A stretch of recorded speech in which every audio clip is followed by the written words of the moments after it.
আমি এবার হজে যাব। হজের জন্য কি, কি বই পড়তে পারি এবং কিভাবে প্রস্তুতি নিব যাতে আমার হজ কবুল হয় এবং সার্থক হয়? আপনার পরামর্শ চাই। হজে যাওয়ার জন্য সবচেয়ে বড় বিষয় হলো যে যথাযথ প্রশিক্ষণ দরকার। শুধু বই পড়া নয়, আসন্না ফাউন্ডেশন থেকে আলহামদুলিল্লাহ প্রতি বছর হজ প্রশিক্ষণ হয়। এবছর ইনশাআল্লাহ যথারীতি হজ প্রশিক্ষণের ব্যবস্থা আমাদের আছে এবং যথাযথ উপায়ে আপনি নিবন্ধন করে কোনো পয়সা কড়ি খরচ করা ছাড়াই হজের ট্রেনিং নিতে পারেন। এছাড়া হজের জন্য যে সমস্ত বইগুলো আপনার আধ্যাত্মিক প্রস্তুতিতে সাহায্য করবে, এর ভিতরে মওলানা আবু তাহের মেজবার একটি বই আছে, বাইতুল্লাহ মুসাফির ডক্টর আব্দুল্লাহ জাহাঙ্গীর রহমাহুল্লাহর একটি বই আছে ছোট হজের প্রস্তুতির জন্য, সেটা আপনি পড়তে পারেন। আর এর বাইরে বিভিন্ন ওলামা ইকরামের লেকচার আছে, সেগুলো শুনতে পারেন। আর শরঈ দৃষ্টিকোণ থেকে হজের মাসলা এগুলো জানার জন্য অনেক ওলামা ইকরামের বই আছে, যে বইটি আপনার কাছে ভালো মনে হয়, কারণ এক একটার কলেবর এক এক রকম, সেই বই আপনি আপনার সাথে রাখতে পারেন। আমরা আসন্না ফাউন্ডেশন থেকে ছোট একটি লিফলেট করেছি হজের গাইড হিসাবে, সেটাও আপনার জন্য সহায়ক হবে ইনশাআল্লাহ তাআলা। তো এবছর আমি হজে যাব। আমার মুখ থেকে মাঝে মধ্যে অনেক দুর্গন্ধ বের হয়। ওই সময় আমি মুখে দারুচিনি, লং ইত্যাদি রেখে চিবাই, যাতে মুখের দুর্গন্ধে কেউ কষ্ট না পায়। হজের এহরাম অবস্থায় যদি আমার মুখ থেকে দুর্গন্ধ বের হয়, আমি কি দারুচিনি বা এলাচি মুখে রেখে চিবাতে পারবো? এর উত্তর হয়ে বলতে চাই যে এ ধরনের দুর্গন্ধ দূরের জন্য আপনি কোনো ডেন্টিস্ট অথবা সংশ্লিষ্ট বিষয় বিশেষজ্ঞ ডাক্তারের পরামর্শ নিতে পারেন এবং এটা বেশিরভাগ ক্ষেত্রে ট্রিটমেন্টেবল, অতএব আপনি ট্রিটমেন্ট করতে পারেন। এর বাইরে আপনি মেসওয়াক করতে পারেন সারাক্ষণ। দারুচিনি বা যেগুলোতে ঘ্রাণ আছে ইচ্ছাকৃত, সেগুলো আপনি চিবালেন শুধুমাত্র ঘ্রাণ বের হওয়ার জন্য, এটা জায়েজ হবে না। এটা আপনার হজের যে নিষিদ্ধ বিষয় আছে তার আওতাভুক্ত, অর্থাৎ সুগন্ধি ব্যবহার করা, ইচ্ছাকৃত সুগন্ধির ব্যবহারে শামিল হবে এটা, সেটা আপনার জন্য করা জায়েজ হবে না। ওমরায় মাথা না মুন্ডিয়ে এহরামের কাপড় খুলে ফেললে করণীয় কি? উত্তর হলো যে মাথা মুন্ডন করা ছাড়া, যদি আপনি যখন মাথা মুন্ডন করা নির্দেশনা রয়েছে আপনার তওয়াফ এবং সাই করার পর, সেটার আগে যদি আপনি মাথা মুন্ডন করা ছাড়া যদি আপনি খুলে ফেলেন এবং সেলাইযুক্ত পোশাক পরিধান করে ফেলেন, তাহলে সেক্ষেত্রে আপনি একটি ভায়োলেশন করলেন এবং এহরাম মুক্ত হওয়ার আগেই আপনি সেলাইযুক্ত কাপড় পরে ফেলার কারণে আপনার দম ওয়াজিব হতে পারে। অর্থাৎ একটি কোরবানি মক্কাতে করে গরিবদের মধ্যে বন্টন করাটা আবশ্যক হবে, যদি আপনি যথাসময়ের আগেই সেলাই করা কাপড় পরেন। আর যদি কাপড় খুলে ফেলেছেন, খুলে আবার সেলাই কাপড় পরেননি, অন্য কাপড় সেলাই ছাড়া কাপড় পরেছেন, তাহলে সেক্ষেত্রে দম ওয়াজিব হবে না। কুড়িয়ে ফল খাওয়ার হুকুম কি? অনেক সময় রাস্তার পাশে সরকারি কিংবা ব্যক্তি মালিকানাধীন গাছের ফল পড়ে থাকে, সেগুলো কুড়িয়ে খেলে গুনাহ হবে কিনা? উত্তর হলো যে যদি এমন হয় যে মালিক তার সে গাছের ফল কুড়াবার বা কুড়িয়ে নেওয়ার কোনো ব্যবস্থা না রাখেন, বেড়া ইত্যাদি দিয়ে সেটাকে সংরক্ষণ করবার কোনো চেষ্টা না করেন, বরং এটাকে তিনি উন্মুক্ত রেখেছেন এবং যে কেউ নিয়ে যায় সেটা নিয়ে তার কোনো আপত্তি থাকে না, এরকম যদি হয় তাহলে সেটা আপনি খেতে পারেন, কারণ এখানে তার মৌনসম্মতি স্পষ্ট। আর যদি সেরকমটি না হয়, বরং তিনি নেওয়ার চেষ্টা করেন, নেওয়ার ব্যবস্থা আছে, তাহলে সেটা আপনার নেওয়ার সুযোগ থাকলেও নেওয়াটা আপনার জন্য জায়েজ হবে না, কারণ তিনি এটা নিচ্ছেন, নেওয়ার ব্যবস্থা রেখেছেন এবং বেড়া ইত্যাদি দিয়েছেন, তার মানে হলো তিনি এটা সংরক্ষণ করতে চাইছেন। অতএব সেটা আপনার গ্রহণ করা বা নেওয়া জায়েজ হবে না। এটা সরকারি বা ব্যক্তি মালিকানাধীন উভয় গাছের ক্ষেত্রে প্রযোজ্য। নষ্ট হয়, পড়ে থাকে, নেওয়ার কোনো পদ্ধতি নেই, বরং মৌনসম্মতি বোঝা যায় যে এখানে কর্তৃপক্ষ মূলত কেউ নিল, তার জন্য কোনো আপত্তি তাদের নেই, সেরকমটি হলে আপনি গ্রহণ করতে পারেন। সকালে দাঁত তুলেছি, দাঁত থেকে ক্রমাগত রক্ত ঝরছে, এখন নামাজ কিভাবে পড়ব?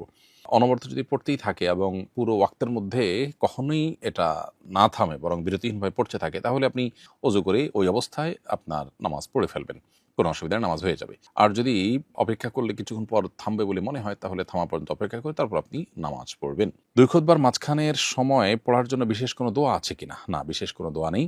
অনেক ফকিদের মতে এটা দোয়া কবুলের সময় মনে মনে দোয়া করবে, আর বিশুদ্ধ মত অনুযায়ী এটা নীরব থাকার সময়। কখনো কখনো ইস্তেগফার করার জন্য ইমাম সাহেব, খতিব সাহেব খুতবাতে আহ্বান করে থাকেন, অতএব মনে মনে আপনি ইস্তেগফার করতে পারেন। তো আমার পালিত একটি বন্ধা ছাগল আছে, যা কখনো বাচ্চা দেয়নি। আমি নিয়ত করে সামনের কোরবানির ঈদে এটি কোরবানি দেব। প্রজনন অক্ষম ছাগল কোরবানি দিলে কোরবানি হবে কিনা?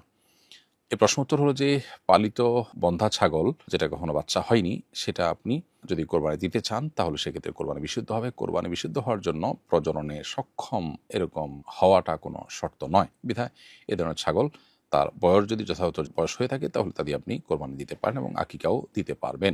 আমি আগে শরীরে ট্যাটু করিয়েছিলাম, এখন ভুল বুঝতে পেরেছি, রিমুভের চেষ্টা করছি, আমার ওমরার ফ্লাইট ঠিক হয়েছে। এমত অবস্থায় শরীরে ট্যাটু নিয়ে ওমরা পালন করলে ওমরা সহি হবে কি না? প্রিয় দর্শক, প্রথম কথা হলো যে ট্যাটু যেটি আপনি শরীরে লাগিয়েছেন, এটির ফলে অজু বা গোসলের পানি আপনার ত্বকে মিশবে না। আমরা কিছু, কিছু কোম্পানিকে দেখেছি তারা ট্যাটু করলে অজু গোসলে কোনো অসুবিধা হয় না, এরকম কথা তারা প্রচার করছেন। এটি মূলত ভুল। ট্যাটুর ফলে ত্বকে অজু বা গোসলের পানি পৌঁছে না, যার ফলে অজু বা গোসল হয় না। আপনি ভুলে যে কাজটি করেছেন, এখন সেটি ভুল বুঝতে পেরেছেন, আল্লাহর কাছে তওবা করবেন, সেটি আপনার কাজ, আপনি ইতিমধ্যে সেটি করছেন। এর পাশাপাশি এই ট্যাটু রিমুভ করার জন্য আপনি সর্বাত্মক এবং সর্বোচ্চ চেষ্টা করবেন। সাধ্যের সবটুকুন দিয়ে চেষ্টা করে যদি আল্লাহ না করুন এটি তোলার কোনো উপায় না থাকে এবং তুলতে আপনি না পারেন, তাহলে নিরুপায় হয়ে গেলে আশা করা যায় যে আপনি ওই অবস্থায় উজু বা গোসল করলে আপনার উমরাও হবে এবং উজু বিশুদ্ধ হয়ে যাবে। যেহেতু আপনি নিরুপায় এবং আর কোনো বিকল্প পথ আপনার সামনে খোলা নেই। কিন্তু যতক্ষণ পর্যন্ত বিকল্প পথ খোলা আছে তাহলে সেক্ষেত্রে আপনাকে ট্যাটু রিমুভ করতে হবে। উমরা বিশুদ্ধ হওয়ার জন্য অবশ্য ট্যাটু মৌলিকভাবে প্রতিবন্ধক হওয়ার কথা ছিল না, কিন্তু যেহেতু উমরাতে তওয়াফ আছে, তওয়াফ শর্ত, আর তওয়াফের মধ্যে ওযু দরকার এবং ওযুর সাথে এই ট্যাটুর একটা সম্পর্ক দাঁড়িয়ে গেছে, যেহেতু ট্যাটুর ফলে ওযু হওয়া না হওয়ার সম্পর্ক আছে, সেই জায়গা থেকে আপনার জন্য এই ট্যাটু রিমুভ করে তারপর উমরা যাওয়ার চেষ্টা করতে হবে। আর উমরার চেয়ে বড় কথা হলো ৫ ওয়াক্ত নামাজ আপনাকে পড়তে হচ্ছে, অতএব ট্যাটু রিমুভ করে আপনি ওযু গোসল করবেন এবং সর্বাত্মক চেষ্টা করবেন। আর একান্ত যদি কোনো উপায় খোলা না থাকে তাহলে যেটি বললাম, ইনশাআল্লাহ নিরুপায় হিসাবে আপনার ওযু বিশুদ্ধ হয়ে যাবে। আমাদের মহল্লার মসজিদে এতদিন জুমার নামাজ আদায় হয়ে আসছে। এখন এলাকাবাসী সবাই সম্মিলিতভাবে একটি কেন্দ্রীয় মসজিদে জুমা আদায় করতে চায়। এক্ষেত্রে এখন মহল্লার মসজিদে জুমা বন্ধ করে দিলে কোনো সমস্যা আছে কিনা? এলাকাবাসীর এই উদ্যোগসরী দৃষ্টিকোণ থেকে কেমন জানতে চাই। খুবই সুন্দর একটি প্রশ্ন।